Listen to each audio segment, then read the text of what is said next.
एकरामध्ये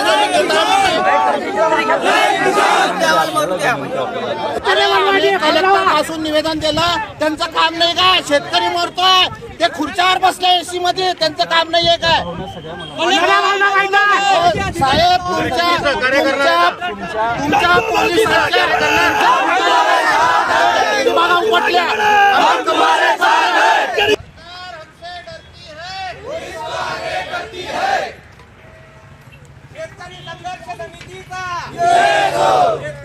समितीचा जय जवान जय किसान, जय जवान जय किसान, जय जवान जय किसान।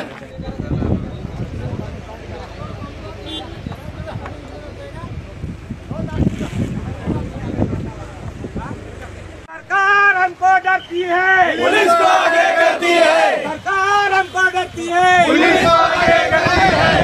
भाऊ पाटील आप आगे बढ़ो, हम तुम्हारे साथ हैं। या मागण्याने झाल्यात, पुढे अजून आंदोलन दुसरं पर्यायच नाही।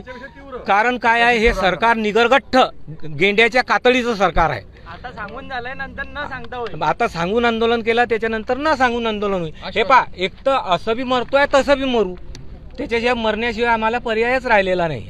काय आश्वासन दिलं त्यांनी आता तुम्हाला? त्यांनी आता आश्वासन दिलं आहे की जोपर्यंत आपला तोडगा निघत नाही तोपर्यंत तुमच्या शेतामध्ये काम करणार नाही, आम्ही फक्त पुलावर काम करू। आम्ही बी शेतकरी आहे, पुलामध्ये पूर्णाला कधी पूर आला तर आमच्या शेतकरी बांधवांची जमीन बुडणार आहे, म्हणून आम्ही एक पाऊल मागे आलेलो आहे। सरकारने तो विचार करावा व आमचा तोडगा काढावा, हेच आमचं म्हणणं आहे। मागण्यांवर ठाम आहे, आम्ही आमच्या मागण्यावर ठाम आहे। आमच्या मागण्या चुकीच्या नाहीच आहे ना, कारण हे निगरगट्ट सरकार आहे। अरे 2011 साली 3200 देतात, त्याच जमिनीला तेच शेत तोच गट, त्याला आता 45 रुपये देतात। तुम्हाला बी समजते की हे किती अन्याय आहे। माझ्या पंपाचं मोबदला न मिळता यांनी माझा पूर्ण पंप तोडून टाकला। माझ्या शेतीचा मोबदला न मिळता यांनी पण परत मोबदला शेतामध्ये काम चालू करून दिलं। आम्ही निवेदन दिलं जळगाव भुसावळ, पण हे आमचे निवेदन पण घ्यायला तयार नव्हते। आमचं एकच म्हणणं आहे, बाबा तुम्ही जो भाव रास्ता आहे तो द्या, आम्ही शेत द्यायला तयार आहे, तुम्ही रस्ता करा।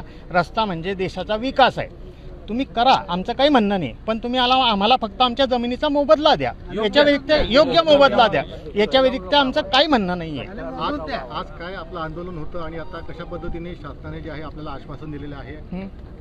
शासनाने आम्हाला आश्वासन असं दिलं, जोपर्यंत तोडगा निघत नाही तोपर्यंत फक्त पूर्णाच्या पुलाचं काम चालू द्या, बाकीचे शेतीचे कामं, शेतांमध्ये जे कामं सुरू आहेत ते बंद होतील। आपला तोडगा निघाल्यानंतर आपण ते काम सुरू करू, काय हरकत नाही। समजा जर आपली मागणी मान्य झाल्यास पुढची भूमिका काय असणार आहे? सर आम्हाला काही हरकत नाही, त्यांनी काम सुरू करावं, उलट आमचा उत्साह आहे त्याच्यामध्ये। आम्ही जमिनी देऊ, फक्त तुम्ही योग्य मोबदला द्या, आमची काही हरकत नाही रस्ता बनवायसाठी। तोडगा निघत नाही तोपर्यंत काम बंद ठेवायला लावा।